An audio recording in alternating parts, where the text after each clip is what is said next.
तो दोस्तों, क्योंकि सास भी कभी बहू थी सीरियल के आज के एपिसोड की शुरुआत वहीं से होती है जहां पार्थ रियांश को गोली मार चुका होता है।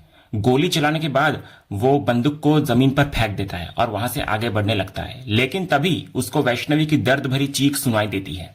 और आवाज सुनकर जैसे ही पार्थ उसकी तरफ जाता है, वो देखता है कि वैष्णवी खाई के किनारे एक पेड़ की डाल पकड़कर किसी तरह अपनी जान बचाने की कोशिश कर रही होती है। उसकी पकड़ लगातार कमजोर पड़ती जा रही होती है और ऐसा लग रहा होता है कि अगर किसी ने उसे तुरंत नहीं बचाया तो वो सीधे नीचे गिर जाएगी। उधर वैष्णवी रोते हुए पार्थ से मदद की भीख मांगती है। वो बार बार उससे कहती है कि प्लीज उसे बचा लिया जाए, वरना वो नीचे गिरकर मर जाएगी। लेकिन पार्थ के चेहरे पर जरा भी दया नहीं होती। वो ठंडे अंदाज में कहता है कि उसने तो उसे पहले ही छोड़ दिया था। खुद वैष्णवी ने ही उससे कहा था कि उसे छोड़ दे, फिर अब वो अभी तक जिंदा कैसे है? क्या उसे अभी भी जीना है? तो इधर वैष्णवी लगातार रोते हुए उससे अपनी जान बचाने की गुहार लगाती रहती है। तो आखिरकार पार्थ कहता है कि अगर उसको हेल्प चाहिए तो ठीक है, वो उसे बचा देता है। इतना बोलकर वो अपना हाथ आगे बढ़ाता है और वैष्णवी से कहता है कि उसका हाथ पकड़ ले। साथ ही वो ताना कसते हुए कहता है कि वैसे भी उसकी हालत आधी मरी हुई जैसे हो चुकी है, जिंदा रहकर भी वो आखिर क्या कर लेगी, लेकिन फिर भी वो उसे ऊपर खींच लेगा। इसके बाद वैष्णवी दोनों हाथों से पार्थ का सहारा लेकर किसी तरह ऊपर आ जाती है, लेकिन उसकी हालत इतनी खराब होती है कि वो ठीक से खड़ी भी नहीं हो पाती। और तभी पार्थ उसको जोरदार धक्का दे देता है, तो वैष्णवी दूर जाकर एक बड़े पत्थर से टकराकर गिरती है और दर्द से जोर जोर से चीख पड़ती है। इसी दौरान उसकी नजर सामने जमीन पर पड़े रियांश पर पड़ती है। वो देखती है कि रियांश की मौत हो चुकी है और ये दृश्य देखते ही वैष्णवी बुरी तरह घबरा जाती है। डर के मारे उसके मुंह से चीख निकल जाती है और वो तुरंत अपना चेहरा दूसरी तरफ कर लेती है। लेकिन पार्थ बिल्कुल सामान्य अंदाज में कहता है कि आखिर वो इतना चिल्ला क्यों रही है, रियांश को उसी ने मारा है। इसके बाद पार्थ अपने सिर पर हाथ रखते हुए कहता है कि उससे एक गलती हो गई, क्योंकि उसे पहले वैष्णवी को खाई में नहीं फेंकना चाहिए था। पहले उसे वैष्णवी के सामने ही रियांश को मारना चाहिए था, ताकि बाद में हर किसी को यही लगे कि रियांश ने वैष्णवी के साथ जबरदस्ती करने की कोशिश की थी और अपनी जान बचाने के लिए वैष्णवी ने ही उसे गोली मार दी। यानी पार्थ पहले ही पूरी साजिश तैयार कर चुका होता है ताकि रियांश की मौत का इल्जाम वैष्णवी के सिर आ जाए और वो खुद हर शक से बच निकले। लेकिन इसके बाद पार्थ जो कहता है उसको सुनकर किसी के भी रोंगटे खड़े हो जाएं। वो वैष्णवी की तरफ कहता है देखकर कि इस पूरे हंगामे में उनके बीच एक काम अभी भी अधूरा रह गया है, इसीलिए पहले वो उससे पूरा करेगा और उसके बाद वैष्णवी को हमेशा के लिए खत्म कर देगा, क्योंकि अगर वो वैसे ही मर गई तो उसका अधूरा काम अधूरा ही रह जाएगा।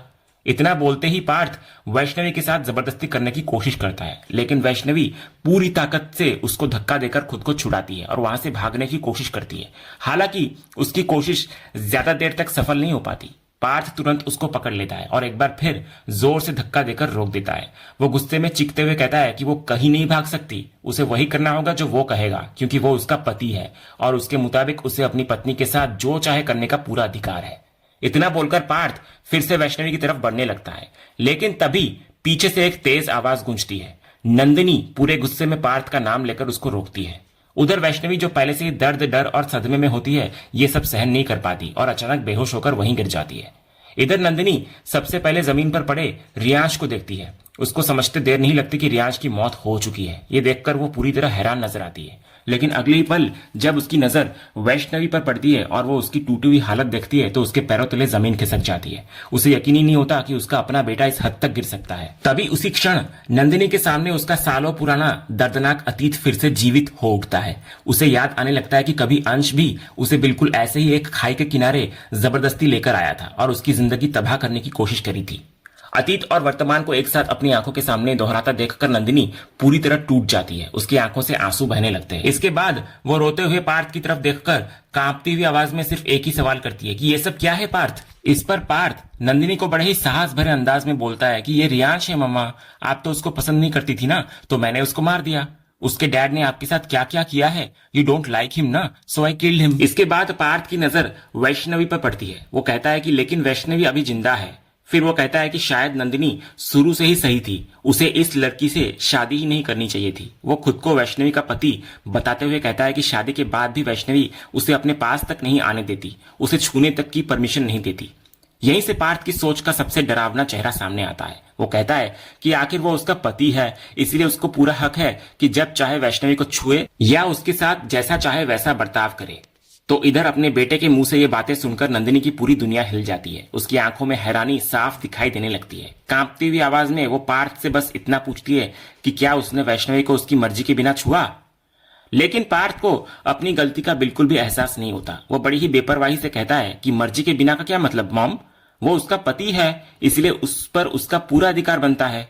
इसके बाद पार्थ वैष्णवी के पास जाकर फिर नंदिनी की तरफ देखता है और कहता है कि वो अपनी पत्नी के साथ जो चाहे वो कर सकता है। उसके मुताबिक वैष्णवी के शरीर और उसकी जिंदगी पर सिर्फ उसी का अधिकार है, इसलिए वो उसे मना कैसे कर सकती है।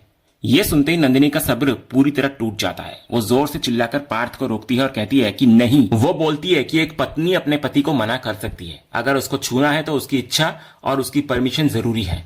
शादी का मतलब किसी इंसान पर मालिकाना हक नहीं होता। उसने वैष्णवी से शादी की है, उसे खरीदा नहीं है।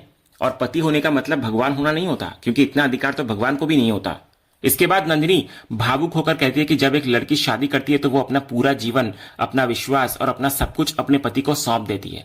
ऐसे में उसकी इच्छा के खिलाफ उसके शरीर को छूने की हिम्मत आखिर कोई कैसे कर सकता है। प्यार और भरोसे के रिश्ते को जबरदस्ती और डर के रिश्ते में बदलने का अधिकार किसी को नहीं है। लेकिन नंदिनी की एक भी बात पार्थ पर असर नहीं करती। वो कहता है कि ये सारी बातें उसके लिए सिर्फ बेकार की सोच है। पति पत्नी बराबर होते हैं, ये सब सिर्फ किताबों की बातें हैं। उसके मुताबिक घर की गाड़ी पति चलाता है, स्टीयरिंग उसी के हाथ में होती है और पत्नी का काम सिर्फ चुपचाप उसकी बात मानना होता है। अगर पत्नी ज्यादा सवाल करे या उसकी बात न माने तो पति जब चाहे उसे अपनी जिंदगी से बाहर फेंक सकता है।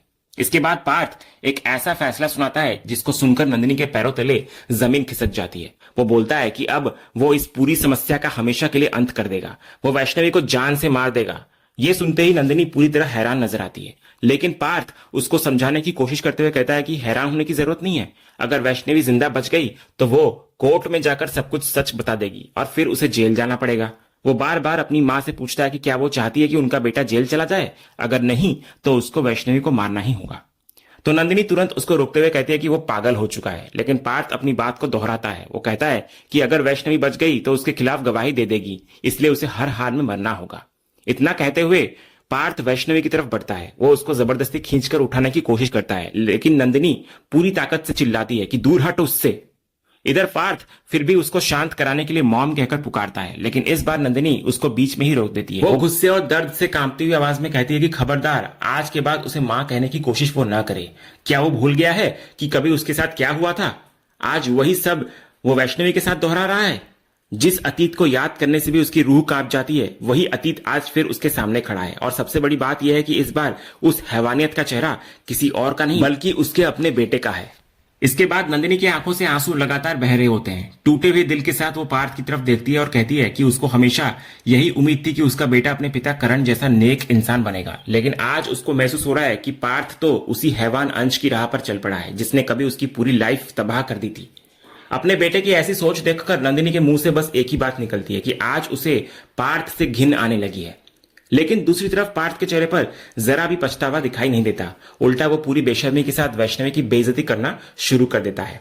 वो उसका मजाक उड़ाता है, उसकी हैसियत पर सवाल उठाता है और यहां तक बोल देता है कि उसके जैसी लड़की को तो वो अपने यहां नौकर रखने लायक भी नहीं समझेगा। पार्थ लगातार वैष्णवी का अपमान करता जाता है और उसके आत्मसम्मान को कुचलने की कोशिश करता है। वो कहता है कि ना शक्ल है और ना सूरत है, फिर भी घमंड पता नहीं कितना। 4 पैसे की तो इज्जत भी नहीं है, लेकिन फिर भी ऐसा करती है जैसे पता नहीं कहां की हूर परी हो। इस पर नंदिनी गुस्से से पार्थ को चिल्लाकर एकदम चुप रहने को कहती है और बोलती है कि वो एक औरत है जो कि देवी का रूप होती है। उसके पांव धोकर पानी पिया जाता है और तुम उसके साथ इतनी गंदी हरकत कर रहे थे। कहां कमी रह गई थी हमारे परवरिश में पार्थ? किसने डाली ये सारी गंदी बातें तुम्हारे दिमाग में? वो उसको जोर से डांटते हुए चुप कराती है और समझाती है कि एक औरत कभी किसी की जागीर नहीं होती, वो सम्मान की हकदार होती है।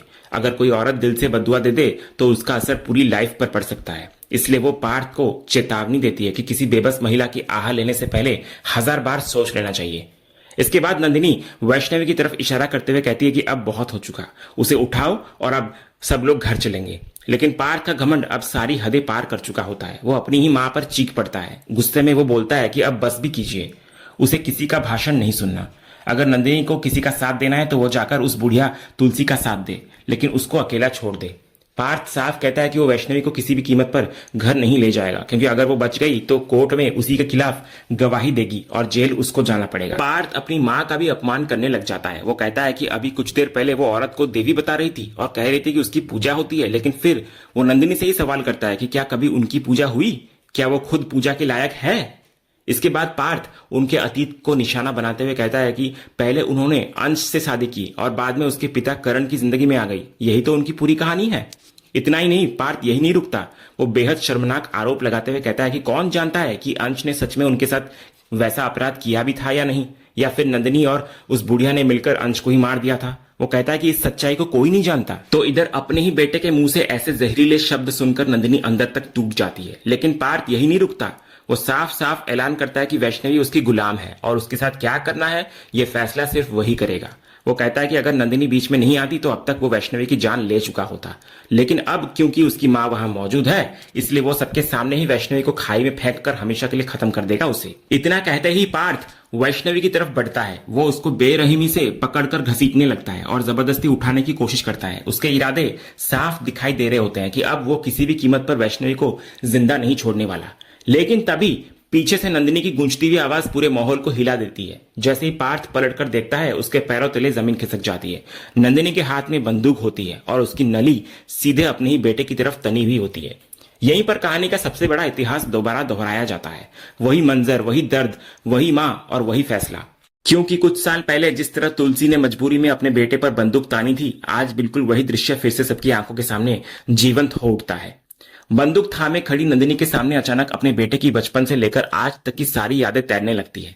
उसे वो पल याद आते हैं जब पार्थ उसकी उंगली पकड़कर चलता था। फिर वो दिन याद आता है जब पार्थ और वैष्णवी की शादी हुई थी। कैसे उसने खुद दोनों का गठबंधन करवाया था और कैसे शादी के बाद दोनों ने उसके चरण छूकर आशीर्वाद लिए थे। इन सारी यादों के बीच नंदिनी की आंखों से आंसू रुकने का नाम नहीं लेते, लेकिन अगले ही पल वो अपनी पूरी हिम्मत जुटाती है, ट्रिगर दबा देती है और बंदूक से निकली गोली सीधा जाकर पार्थ के सीने में लग जाती है। गोली लगते ही पार्थ के मुंह से सिर्फ एक ही शब्द निकलता है, मां। बिल्कुल उसी तरह जैसे सालों पहले अंश ने अपनी आखिरी सांस लेते वक्त अपनी मां को पुकारा था।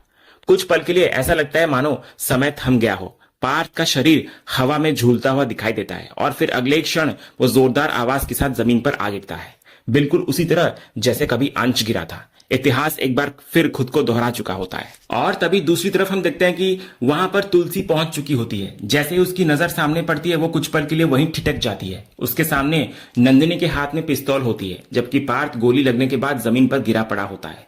ये सब देखकर तुलसी समझ जाती है कि नंदिनी ने अपने ही बेटे को गोली मार दी है। इधर पार्थ दर्द से बुरी तरह तड़प रहा होता है। उसके मुंह से लगातार खून बह रहा होता है और उसकी हालत हर पल बिगड़ती जा रही होती है। वहीं नंदिनी अपनी आंखें बंद कर लेती है। उसी पल उसके सामने पार्थ के बचपन से जुड़ी सारी यादें घूमने लगती है। उसे याद आने लगता है कि कैसे उसने उसे जन्म दिया था, कैसे अपनी गोद में खिलाकर बड़ा किया और कैसे हर कदम पर उसकी परवरिश की थी।